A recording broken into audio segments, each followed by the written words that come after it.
well, good morning. I'll be really quick. We've got a smaller group this morning. There we go. Here's some of the organizers. We're always looking for speakers. Y'all know anybody that wants to come present, talk about their business. It doesn't matter how long they've been in business. We're always willing to help. And here's some of the sponsors. Big thanks to Union Station Deli where we're sitting this morning. I believe the next slide's gonna be Michelle. Yeah. Come on down. Yay. Told you. Thank you. Hold your applause. Well, my name is Michelle Sinclair, and I am a hypnotist slash hypnotherapist with my company, the Real Healing Institute. So we're going to start by doing something fun so I can show you guys kind of some of the things that I do, so y'all have to stand up. Okay, stand up, move away from any wall. Do you know what you have to move away from the wall? So if you're going like this, you're not going to hit anybody or anything. Okay, ready? First, you're going to glue your feet on the floor. So pick a spot, keep them there. Don't move them. Take your right arm. You're going to put it up in front of you. You're just going to look at your thumbnail. Now, you're not going to twist across. You're going to go to the outside, and you're going to go as far as you can twist, and you're going to put a red thumbprint on the wall with your mind so that you remember how far you went. Okay? Now, you're going to take your arm. You're going to put it down. You're just going to close your eyes. You're going to imagine that you're twisting and that you can see that red thumbprint on the wall, and you're going to go way past it with your mind. Okay, then once you've done that, you're going to open your eyes, you're going to take your arm, you're going to stick it back out in front of you, and you're going to do exactly what we did the first time. You're going to twist, you're going to find that red thumbprint, and you're going to go past it. What? Okay, so you guys can sit for a minute. So does anybody know why this happened? I'm going to tell you. He told us this. I told you to, because you're very obedient. No, so the very first time you said something. So when you twisted, there was a thought like, oh, my back, that's as far as I can go. There was like an immediate something. And so your body immediately shut down because that's how it works. Mind, body, it's trying to protect you. So as soon as you saw that you could go farther, even though you didn't believe it, your mind doesn't care. It doesn't know the difference between pretend and real. As soon as it saw that you could do that, it then believed that it was safe for you to go farther, so then it let you go farther. So the whole, if you can dream it, you can do it, this kind of applies to that. So what I do when I'm working with my clients is I help them to find blocks, barriers, things that they've put up. Very often, whatever we regress back to in a session, they'll be like, I had no idea that was my issue. I had no idea that's where it was coming from. Okay, so I'm going to show you guys something else. You guys can sit for this one though. Another experiment. So I'm just going to walk you guys through this little experiment. You're just going to listen, close your eyes, do what I tell you to do. I won't do anything bad. Okay, you're just going to start by closing your eyes. Then I want you to imagine a kitchen. Whatever kitchen comes to mind that just feels really nice and cozy and comfy. And in that kitchen, I want you to imagine that over on the counter, there's this lemon, and it's just juicy, plump, looks delicious. So you're going to go over to that lemon. There just happens to be a cutting board that's right there, and a nice sharp knife. So you're just going to safely pick up that knife. You're going to grab that lemon with one hand. You're just going to bring it up to your nose first. You're going to give it a little sniff, see if you can smell that lemon. Then you're going to set it down on the cutting board. You're going to take your knife. You're going to cut it in half. You're going to notice as you cut it in half that the juices kind of pool down on that cutting board. Then you can pick up half that lemon. You can bring it up to your nose, give it a little sniff, and then you're just going to take your teeth and you're going to sink it nice and deep into that lemon. Give it a nice taste. And then you're just going to blink your eyes back open all the way back into the room. Okay, what happened? Extra saliva happen to come up? So the interesting thing about this is that if they were to test your saliva, it has the enzymes to break down a lemon, specifically a lemon. All from a thought. We don't have a lemon, there's no lemon. You just imagined it. And your mind is that powerful that it can do that. So, have you guys ever heard of Dr. Emoto's water experiment? So, this is where the PowerPoint would have come in handy. So, he did this experiment with water, where they got water from all different sources, like polluted sources, this lake over here, that, blah, blah, blah, blah.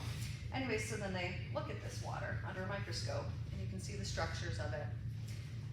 And then they experimented by putting intention into the water.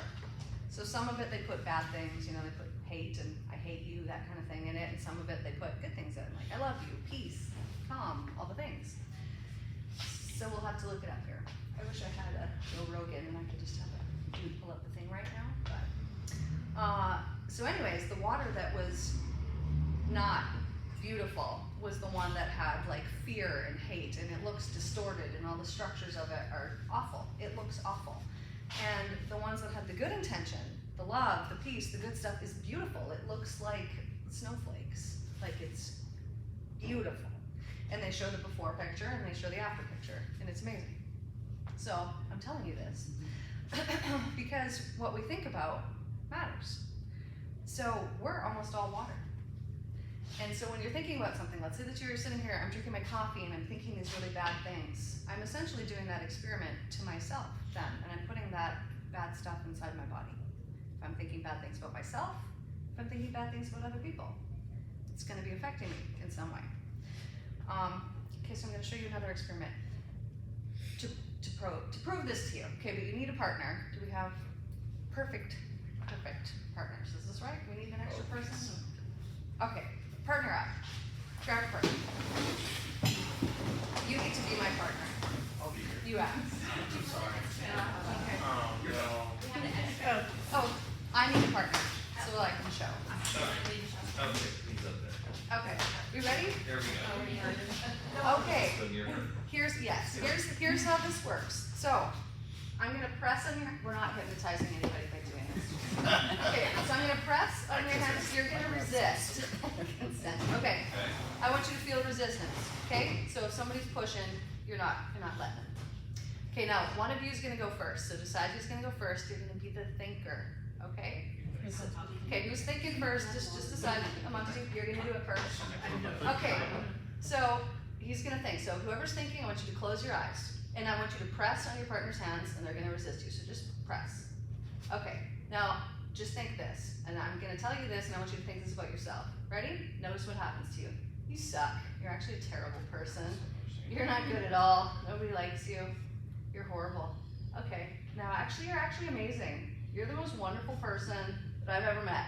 You're amazing. Everybody loves you. You're so great. Okay, notice what happened. Stronger. Okay. Whoa, you're about to push me over. Okay, now it's switched so that each person can get a shot at doing it. Okay, so first of all, press on your partner's hands. Ready? First of all, whoever's thinking, close your eyes. Okay, you suck. You are a terrible person. Nobody likes you. Ugh, gross. Kidding. Actually, you're amazing. You're beautiful. You're smart. You're amazing. You're wonderful. You're a really great person. Okay. What happened? Thank you. You're stronger. That's really hard, by the way. Yes. Okay. So here's the thing about this. You can notice that when you think bad things, it actually depletes the energy out of your body.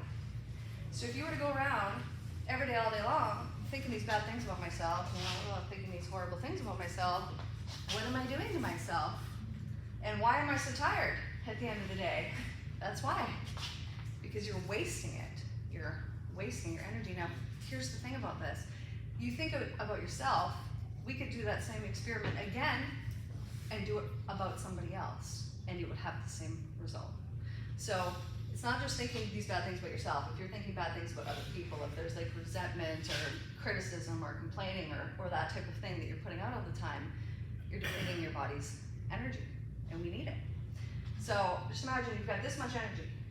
Every day you get the same. You wake up, you're like, oh, I got all this energy, this is so great.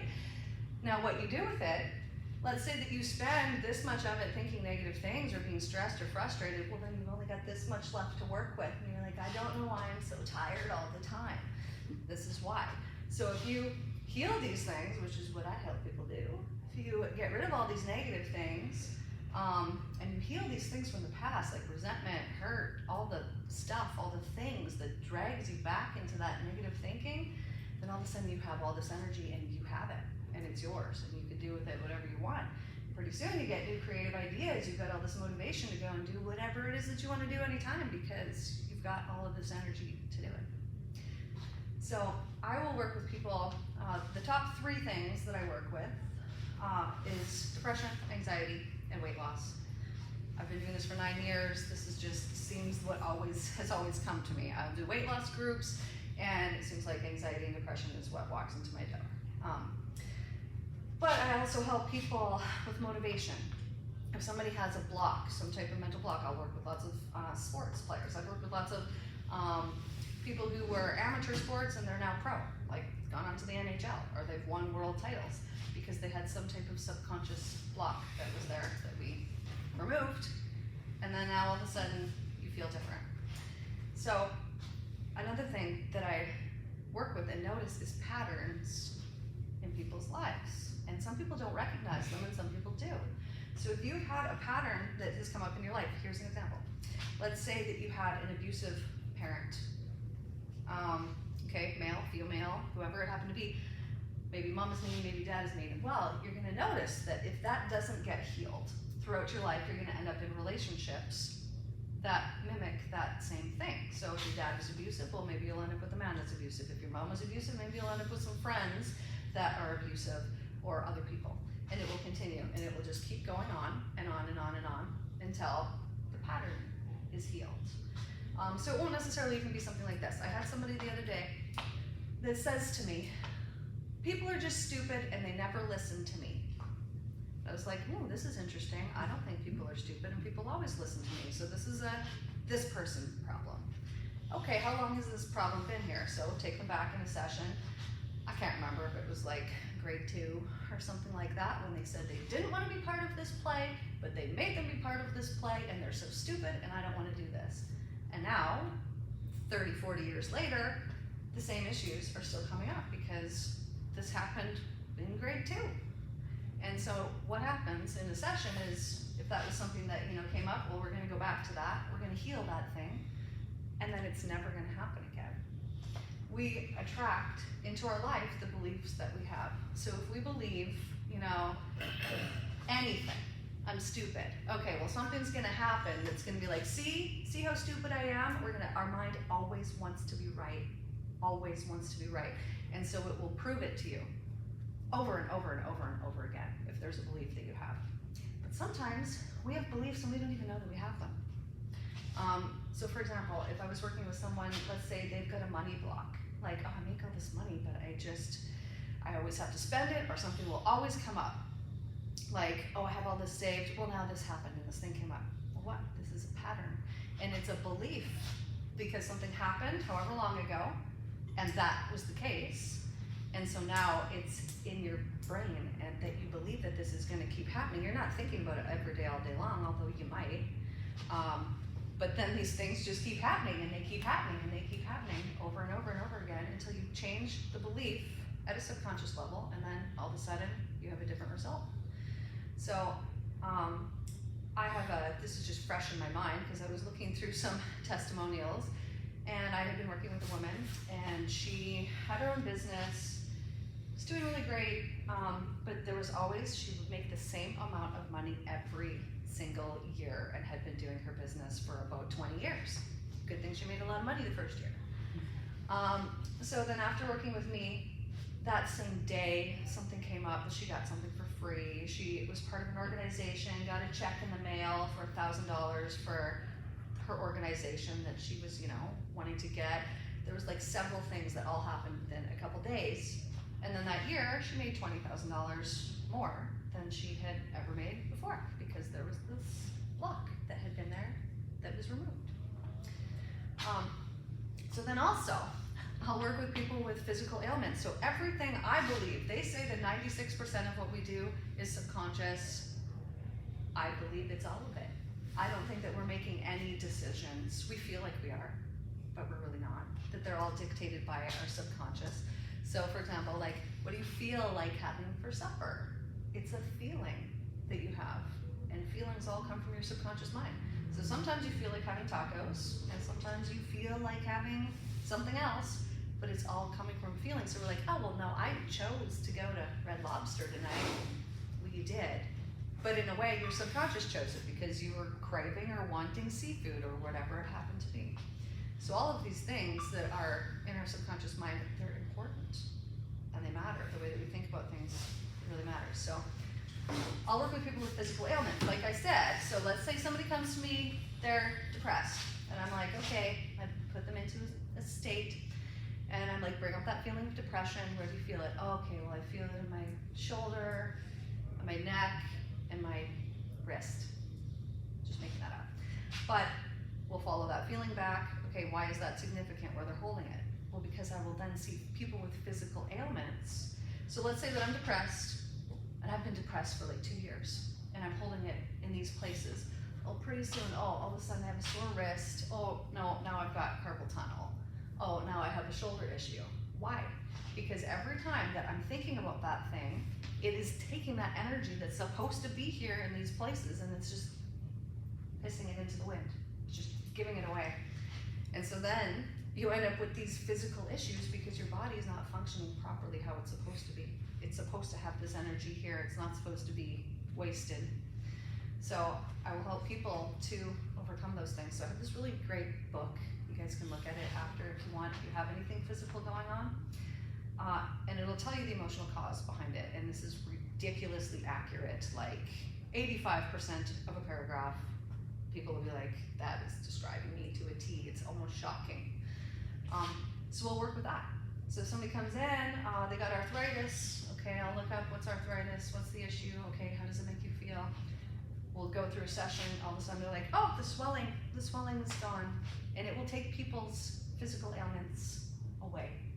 I have had people who've had diseases in their body, and their diseases have left their body.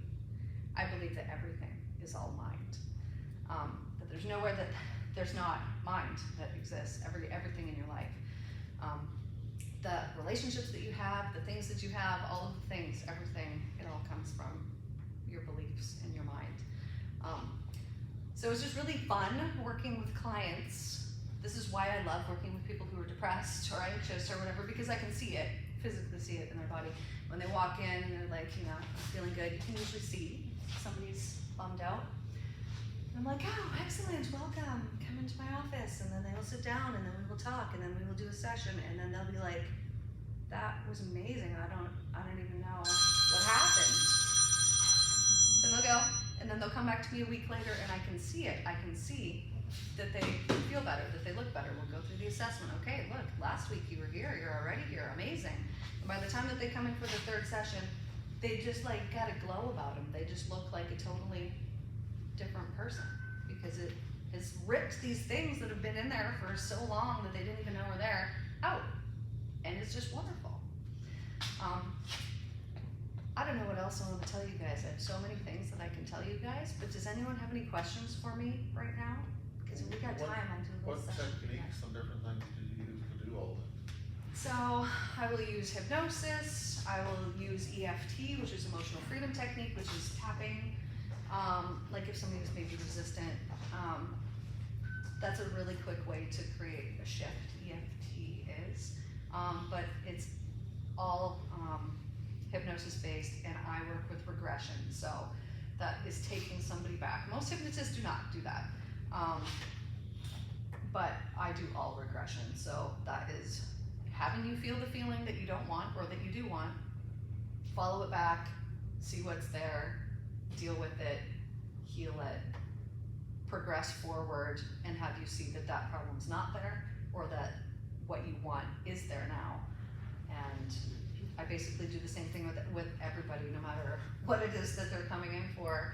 It just works really good to do with So that. after a session, does the person that you're treating know what they, when they're in, I mean, when you come out of that, do you know all the things that happened while you're Pretty in much. It depends on the person. So somebody might come out and they might remember everything. Somebody might come out, they might remember some of it, and somebody might come out and they won't remember anything. That's super rare. That would be like maybe 1 in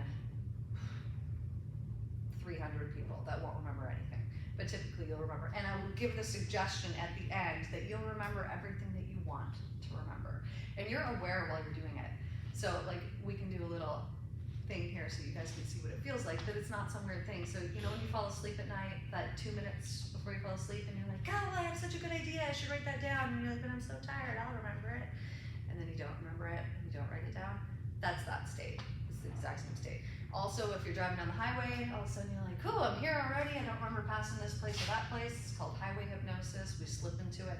What you've really done is you've slipped into theta, which is just your brain waves are cycling slower than they typically would. Also, why you get good ideas when you're driving, you know, because you're in that mind. So I know a lot of people, because of TV, they're like, "Oh, hypnosis, you know, you're not in control." You're actually in more control. You have heightened awareness about yourself. You have heightened awareness about everything that's going on. So if there's something about yourself that you didn't know right now, you would know it when you're in a subconscious state. It opens everything up. Did that answer your question? Any other questions? So we had talked before, and you usually do like 3 sessions, right? Mm-hmm. Do people keep coming to you after those 3 sessions, or like usually depends. it's 3 and done? It's usually 3. It depends on the issue. So like, if somebody's coming because they're depressed, okay, well, I'll say, okay, well, let's book 3 sessions because I know that that's what they're gonna need. They will probably come to me at some point later on because they're like, "That works so amazing. I want you to help me with this now." So I maintain my clients through that, but it's typically they're not coming back for like the same The same issue. depression again. Yes, it would be something different. It just depends on the person though. You mentioned the tapping, and I forgot that, like EFT or something like that? Is that similar to EMDR, which is like eye movement? Are you familiar with that? No, And that's yeah. kind of like the tapping and like or the watching the light bounce back and forth. So this is my view on EMDR. Where's the similarities and differences? You'd be resolving one issue at a time with that, right? You know, one trigger, one issue when you're doing EMDR, and it works. But it's very slow. I think it's slow. Other people might not think it's slow, but compared to what I do, so if somebody's coming to me, I'm not working on when this happens, this triggers me. No, I'm taking that base thing and we're following it back and we're like healing where it came from so that anything else that's attached to it also will not be attached to it. Like people will usually come in with a list. Depends on the person. There might be 5 things, there might be 10 things on that list, and everyone always apologizes and they're like, "I'm sorry, you probably don't usually get this many things on your list," and I'm like, "They always do." And they're like, "There's too many things," and I'm like, "But there's really not," because when I look at a list like that, there's really probably only 4 things that would be on like a big, themes, yes, the feeling. that it's like, once we resolve this, I know these aren't gonna be an issue, and once we resolve this, these aren't gonna be an issue. So I just kind of take the top priorities, and I always work with numbers. So I would, ask somebody like on a scale of 1 to 10, where are you at? Oh, I'm at a 6. Okay, well, we're not gonna finish their session until they're at a 0. So when I was taking my training, the lady who was training me took me out of a session, like in the middle of the session. And she should not have done that. It like totally made me all screwy and it was not good, but it was like, "Oh, time's up, okay, you're out, we'll finish this tomorrow," or whatever. It was like, and then I'm like in this state of stress. But what a wonderful thing that was that happened, because I would never do that to anybody else. So when somebody comes to me, they might be there for a couple hours. I usually say to plan for 2 hours for the first session, just because I don't know, but some people will take 3 and some people will be done in an hour. It totally depends on the person. But I say plan for 2 hours, and we're not leaving till it's good. And what I consider good is when the numbers are perfect. And so when we're working together, let's say you're coming for whatever anxiety, okay, it's at a 4. Okay, we don't want it at a 4, we want it at a 0. We'll get it to a 0 at every time that we're working together. We'll get it at a 0. So that's why when people come to me, I'm like, "Well, you're gonna leave and feel better. You're gonna leave and you're gonna feel better." Most people tell me at the end of a session, they're like, "I just feel lighter and like I can breathe deeper." That would be the common theme that almost everybody says, those 2 things, that they feel like they can actually breathe and that they feel lighter.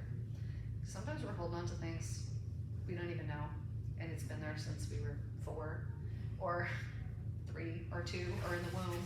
I've had people regress back to the womb. I'll have children, and who knows, regress back to past lives.